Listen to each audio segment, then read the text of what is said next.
what Joe and Spike have to say for their acceptance speeches. All right, here's what I want to see. Here's what I want to see. I haven't seen these speeches yet, but here's what I want to see. I want to see that they are actually going to be talking about big, bold cuts to government right from the start. Because let me tell you this, if they get through their speeches and haven't done that, then that does not bode well for their media interviews. Listen, when you're doing these kind of national media interviews, and I know that both of them have done some, but they're going to be hammered, and they're going to try to get Joe and Spike to only talk about stuff within their idiotic status paradigm. If they can't, in these speeches, get to actually talking about big, bold cuts to government, well, then I'm going to have some major disappointment, I guess. Let's see what happens here. You want a minute to kind of set that up, you can. I'll indulge you. Mr. Chair, Yes, Ms. Hardos. Okay. if they need setup time, I would like, Is the guy I've gotten a lot Let's see what's happening of here. occasions that somebody had to come in and change. I appreciate this. Congratulate her on her win.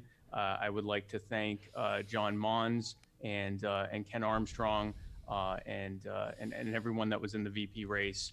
John Phillips Jr., Craig Bowden. I'm gonna be talking with you guys because I would love you to be a part of this campaign, because this is going to be a nationwide campaign. It was an honor running a race with you. I'd like to thank all of my campaign team: Richard, Desiree, Tyler, Ashley, Alec. I know I'm forgetting people right now. Dan, Darren, I all of you. I appreciate all of your help, and we're going to we're gonna spread the message of liberty far and wide. And I appreciate this, and I will have plenty of other speeches. This is a rare moment of me not having much to say, so I will yield the rest of my time to my running mate, Joe Jorgensen. Thank you. That was a bewildering speech. Okay, fine. Yeah, you got to thank people. I understand that. But you can thank people and talk about cutting government in the same sentence, or just add another sentence. I mean, thank people for helping you work to end the income tax. Thank people for helping you work to do whatever. Here's the thing. It is going to be really easy to jam anybody into a status paradigm unless they're fighting tooth and nail. Let me put this in perspective for you guys. In terms of staying on message, I've gotten some of the best training in the Libertarian Party. And Carla Howell, an incredible trainer. And there was one time, this was during the 2016 election, that I was interviewed by Fox. And it was a pre-recorded interview, which I hate, because live interviews, you can say stuff live, or you can steamroll the reporter or whatever. It was a pre-recorded interview, but it's going to get out to a lot of people. And they had grilled me for like half an hour, right? And I knew what they were trying to do. I knew they were trying to get some quote other than me talking about big cuts to government, ending the war on drugs, ending foreign wars, shutting down foreign military bases, bringing the troops home. They were trying to get me to talk about anything but that, right? So every single sentence, I made sure to talk about that in every sentence for half an hour straight. And you know what they did? They took one of my sentences and cut it in half. So the next time I did an interview like that, I made sure that every single clause was talking about cutting government. If you give them a big, long speech that has no cuts to government in it, you've made their job too easy. Their job is to neutralize this campaign. The mainstream media wants to neutralize two great libertarian leaders, and they're going to do that by trying to have them talk about stuff other than cutting government. So the media can report. They can honestly report that Spike Cohen thanked his competitors and thanked the people in his campaign. Okay? They can quote him. See, when a reporter does an article, they have to quote you on something. That's why they'll grill you for 5 hours. They have to quote you. And if every single quote is about cutting government, ending the income tax, shutting down foreign military bases, and bringing the troops home, if every sentence you say is about that, they have no choice but to put that in. And that's hard to do. And listen, even when I've done it on like every other sentence, they just take the harmless sentence and put that in there. They don't want to fight us. They want to render us innocuous. And while I understand, of course, you need to thank people, you need to have social graces. I'm not opposed to that. The fact that there is nothing so far about this means that the campaign has a long way to go. That's one thing. The other thing is, okay, listen, I understand loyalty, but once you're on the ticket, you got to take off the vermin button. I don't know what to say about that. Social graces are going to be important. And listen, you're not going to see me. I'm a huge fan of Kokesh. You're not going to see me wearing a Kokesh pin right until November. I still have my freedom pin. It's not laws. I'll be putting it back on right after. But this is a time where we do kind of need to pull that stuff together.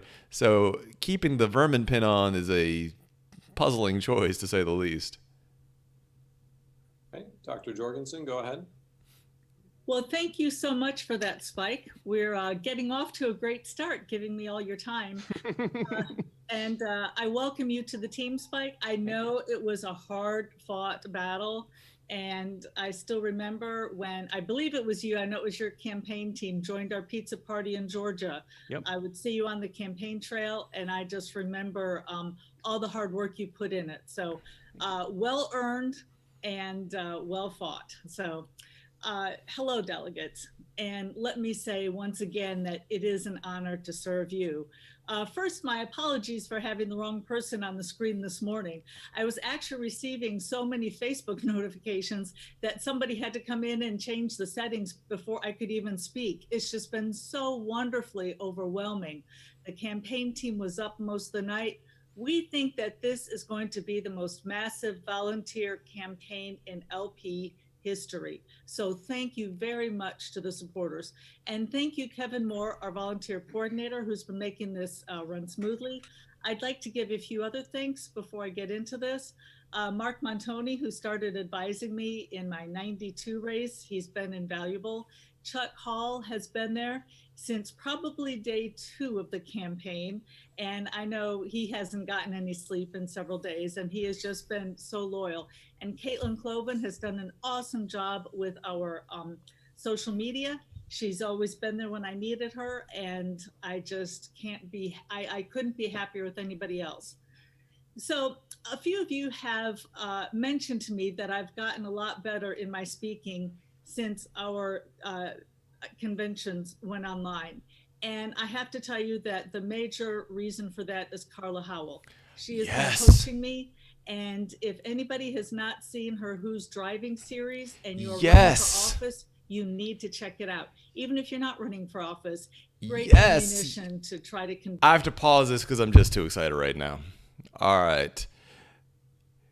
Carla Howell is the single best trainer, the single best media trainer in the entire libertarian movement, maybe the entire world, I don't know. And the fact that Joe is listening to Carla Howell means that this campaign has a really good chance of making a really big difference. The Who's Driving training, I did that same training. If you haven't done that training, do that training. That's the training about how you take control away from the major mainstream media. Listen, not that long ago, I was being interviewed by the largest network in India. This was during the UN General Assembly meeting in New York. And I mean, I knew I was never going to get invited back for this particular stunt, but thanks to Carla Howell's training, I was able to get the message of self-determination for Kashmir, independence for Kashmir, of neither being part of India nor Pakistan being its own great nation, got that message out to, I don't even know how many Indians. I mean, there's a lot of Indians, right? I don't even know, millions, billions, just a lot of people, right?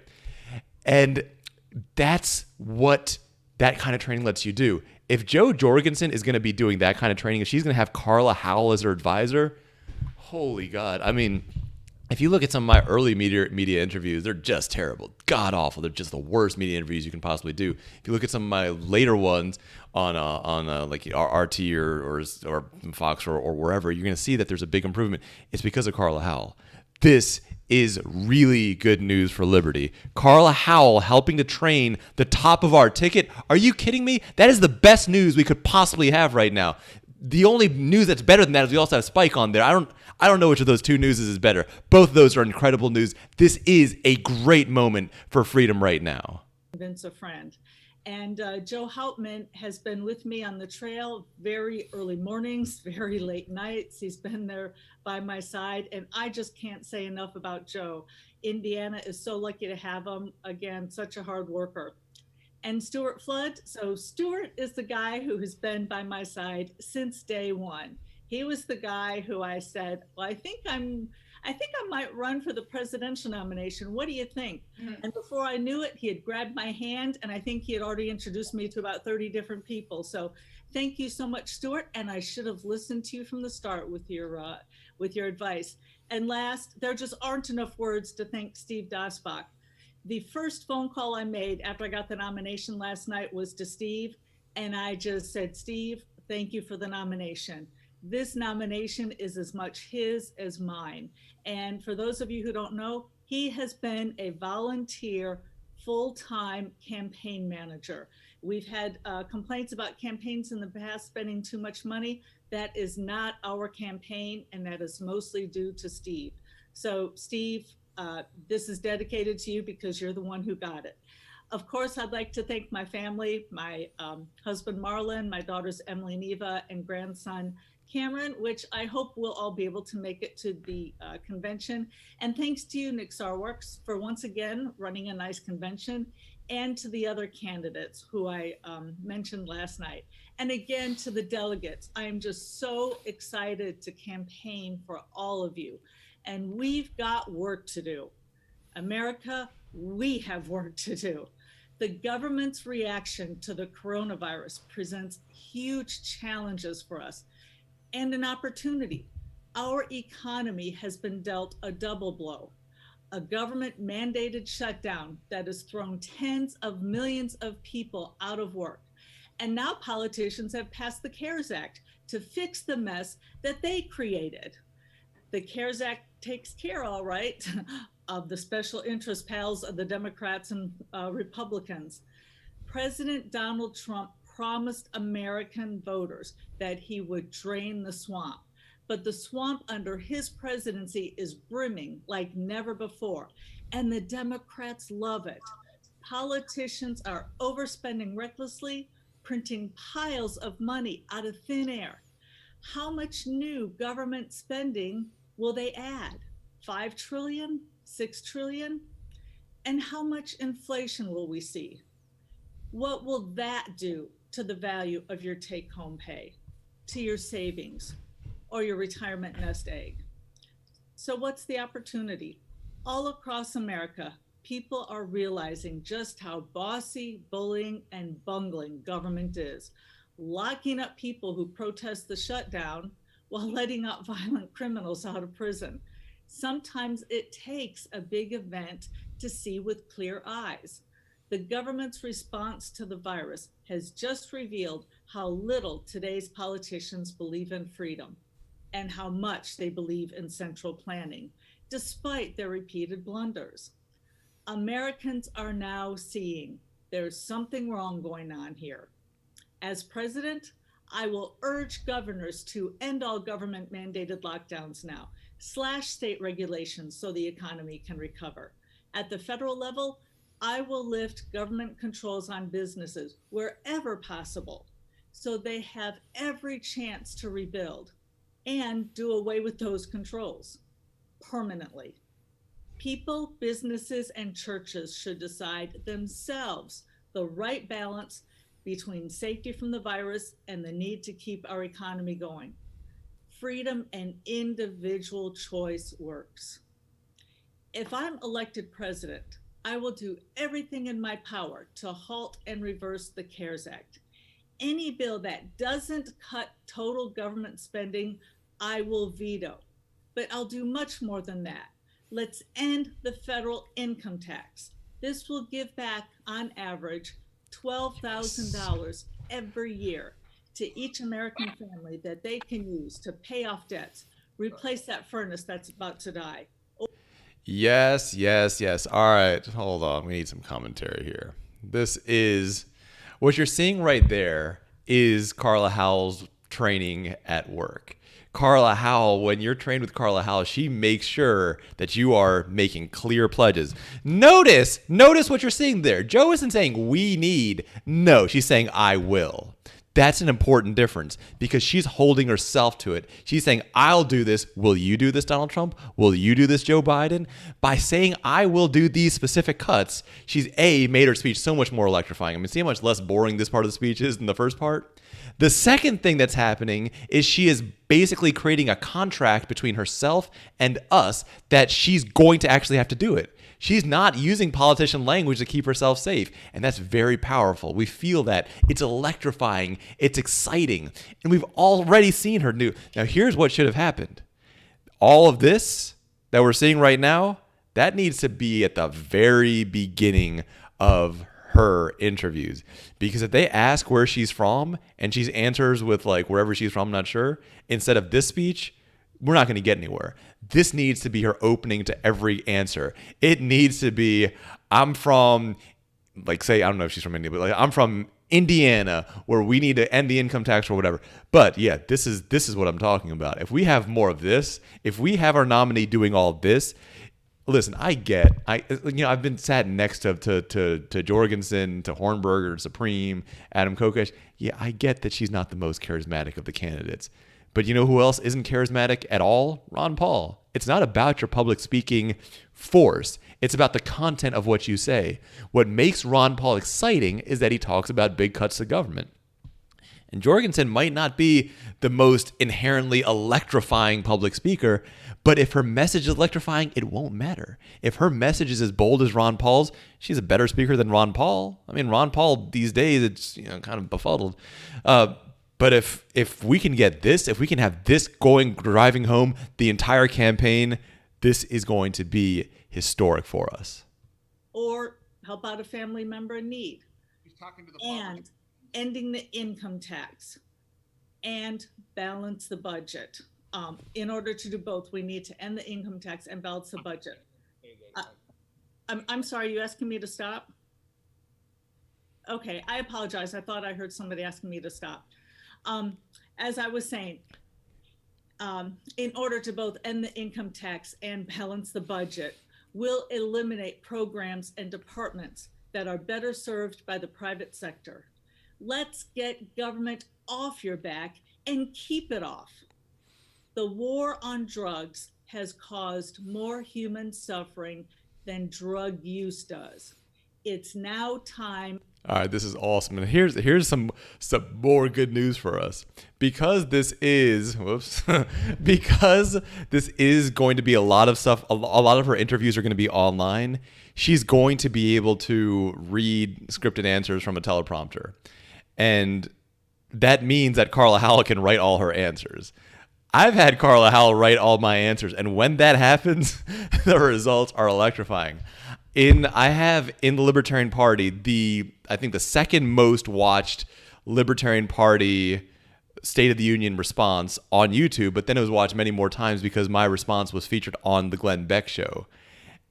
And the reason that it got that kind of reach is not because of anything I did. It's because Carla, I wrote some rough draft that wasn't very good. Carla rewrote it word by word, step by step. Carla is a perfectionist. Eventually, all I did is I read it off a teleprompter. That was the result. If Joe can read Carla's words off a teleprompter and she just whispers them, she says them without any excitement, it's going to be amazing. She brings a little bit of excitement, it's going to be off the charts. The fact that we have Carla Howell potentially writing like 99% of the phrasing. Obviously the material is going to be Joe's, right? Joe isn't going to say somebody else's ideas. Joe's going to probably give a draft. Carla's going to polish it up and make it amazing. And that's going to be what you're going to see spread all over the world. So the fact that this is an online, most of the interviews will be online, makes that possible. Now, of course, an in-person interview, you can't just take a piece of paper with you. It's not going to work like that, but you can do it if you're at home. It's one of the reasons, by the way, that Vermin started doing better in the debates. It's because Vermin doesn't know anything about anarcho-capitalism. He knows some stuff about anarcho-communism and all that. He's certainly an expert in those areas. But when he talks about anything about like cutting welfare and whatever, he doesn't know what he's talking about. But his debate performance got a lot better when he was able to just read his answers, right? You guys noticed that. His answers on healthcare got a lot better when he could just read his answers off the screen. And he wasn't trying to hide. He put his reading glasses on and, read them. we're going to see the same massive increase for Joe because not because she doesn't know this stuff. She knows it well, much better than Vermin does. She knows this stuff inside and out. She was Harry Brown's running mate. But she now has the option of incredible phrasing put together by Carla Howell. For a drug peace. As president, on day one, I will pardon and free every nonviolent prisoner convicted of a so-called crime where there was no victim. Innocent prisoners and whistleblowers will go home to their families. Drug gangs will go out of business. Our streets and our homes will be safe.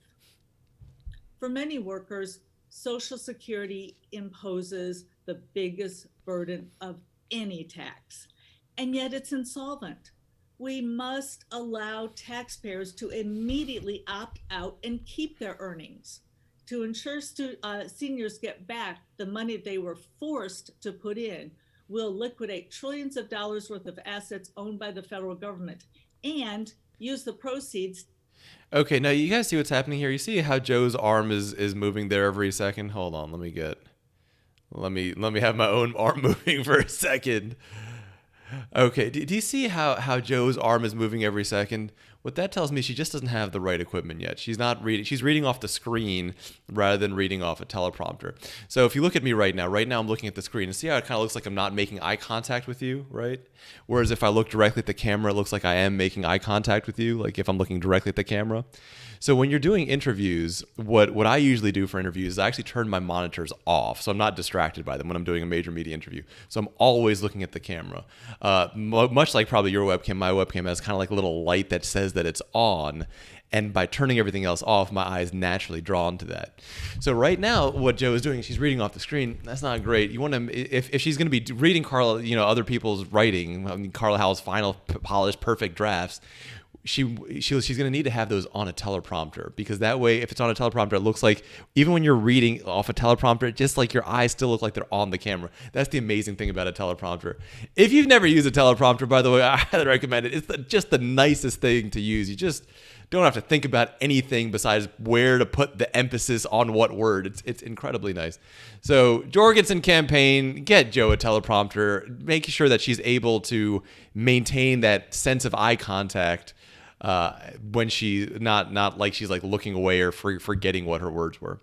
All right, now I'm gonna look away, forget what my words were as we get back to give this. Seniors in or nearing retirement a private account. Seniors will have a secure retirement that's not dependent on the whims of Congress. Americans have been sold the myth that we have a free market in healthcare. We don't. Government rules and regulations drive up prices 5 to 10 times more than what they should be. I will work with Congress and the states to unleash a truly free market in which providers and insurance companies have to compete for your dollars. Healthcare quality and safety will go up while costs plummet.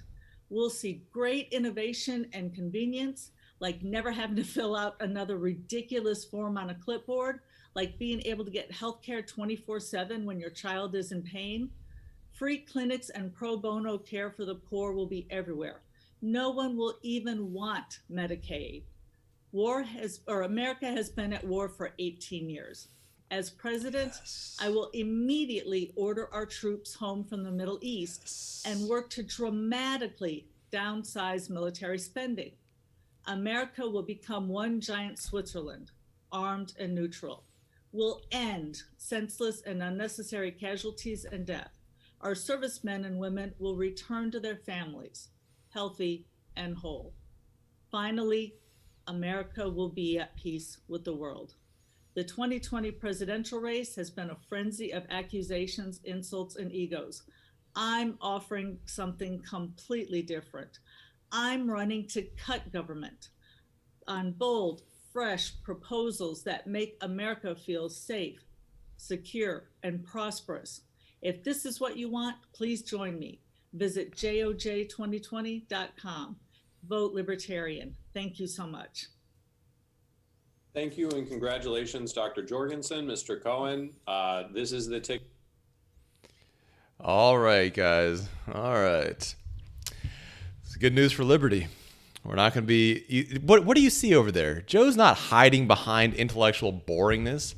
She's not hiding behind bizarre lunacy or humor or vagueness or anything. You know what she's going to do. And that's important because people are going to fight her on that. And that's what we want. If the Jorgensen campaign can provoke the other side to arguing against her, then she's framed the debate. That's what you want to do in politics. You want to say, this is what the debate's going to be about. And Joe is well on her way to being able to do that. Listen, when I first saw Jorgensen on the campaign, I thought it was kind of just a joke. She just seemed so overshadowed by, people like Jacob Hornberg or Adam Kokesh, even in his own way, Vermin. But what we're seeing here is the current situation really just have taken away her disadvantages and given her a whole pile of new advantages. We now have a candidate who, if she keeps on this course, is going to be talking about cutting government all across the world. Here's what the other side's going to try to do. And Jorgensen campaign, if you're watching, don't let this happen. They're going to try to make this about identity politics. Like, she's a female presidential candidate. No one cares about that. You know how many women there are? It's half the population. You're not as qualified as half the population. You're 1,000 times more qualified. What makes you different is that you're about cutting government. So don't let them sideline you or pigeonhole you. Fight this thing on your terms, on our terms. Fight for our values. Don't play into their identity politics and nonsense. That's not what this is about. Libertarians, I know you guys are making your own memes and all that and doing whatever you want. Make your memes about cutting government, about ending the war on drugs, about all that amazing stuff she said, pardoning nonviolent drug criminals on day one, on getting government out of healthcare. Make your memes about that. I swear to God, every time I see a meme on Facebook about something idiotic like that she's a woman, I'm going to I don't even know what I'm going to do. I'm going to get it off my page, and I'm going to make 50 memes that are about something useful. That's my pledge to you. Every time I see something idiotic, I'm going to personally balance that out 50-1. All right, guys, it's been great. It's been great to be able to be part of this election cycle. Jorgensen campaign, congratulations on your win. Spike, I know you're going to do amazing work. Carl, if you're watching this, I am so relieved and happy that you are working on this campaign. All right, thanks a lot, guys. Talk to you soon.